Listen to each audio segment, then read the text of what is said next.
Hi friends, welcome back to my channel Mohini Murali vlogs అండి. ఈ వీడియోలో మగ్గం వర్క్ చేసిన బ్లౌజ్ని నెక్ ఎలా స్టిచ్ చేసుకోవాలో చూద్దామండి. ఎలాంటి సింగిల్ పాదం యూజ్ చేయకుండా నీట్ ఫినిషింగ్ వచ్చేలాగా ఎలా కుట్టుకోవాలో ఈ వీడియోలో అయితే చూద్దాము రండి. ఫస్ట్ అయితే మెయిన్ పీస్ని నెక్కి మిడిల్లో ఫోల్డింగ్ చేసుకొని ఒక టక్స్ ఇచ్చుకోవాలి. ఇప్పుడు నెక్ మిడిల్లో ఇలా ఫోల్డింగ్ అనేది చేసుకొని ఫింగర్తో నీట్గా రఫ్ చేసుకొని మిడిల్లో చాక్ పీస్తో లైన్ అనేది డ్రా చేసుకోవాలండి.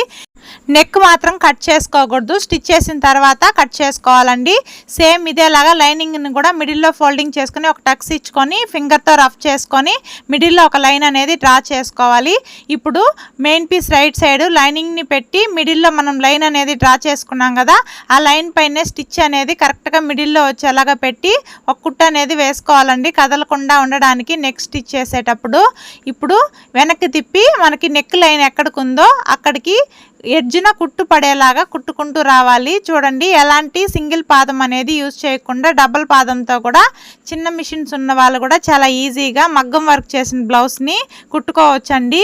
వాళ్ళ కోసమే నేను ఈ వీడియో అనేది చేస్తున్నాను. చూడండి, చుట్టూ ఇలా నెక్ లైన్ చుట్టూ కుట్టుకుంటూ వచ్చిన తర్వాత ఇప్పుడు నెక్ మిడిల్లో ఒక 1/2 ఇంచ్ క్లాత్ అనేది ఖర్చు కోసం వదిలిపెట్టి ఎక్స్ట్రా క్లాత్ మొత్తం కట్ చేసుకోవాలి.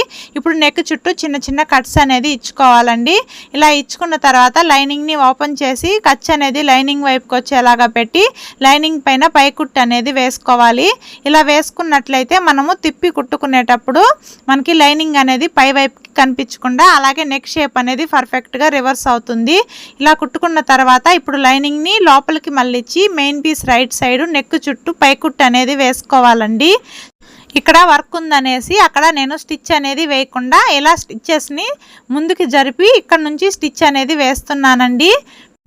ఇలా నెక్ చుట్టూ కూడా పై కుట్టు అనేది వేసుకున్న తర్వాత మన బ్లౌజ్ని వెనక్కి తిప్పి లైనింగ్ని మెయిన్ పీస్ని జాయింట్ చేసుకున్నట్లయితే చాలా నీట్గా ఉంటుందండి ఫినిషింగు. ఎక్కడైనా థ్రెడ్స్ అనేటివి ఎక్స్ట్రాగా ఉంటే కూడా నీట్గా కట్ చేసుకోవాలి. ఇలా స్టిచ్ చేసుకున్న తర్వాత లైనింగ్ని మెయిన్ పీస్ని జాయింట్ చేసుకొని ఎక్స్ట్రాగా ఉన్న మెయిన్ పీస్ మొత్తం కట్ చేసుకున్నట్లయితే మగ్గం వర్క్ చేసిన బ్లౌజ్కి నెక్ అనేది చాలా ఈజీగా స్టిచ్ చేసుకోవచ్చు, ఎలాంటి సింగిల్ పాదం యూజ్ చేయకుండా.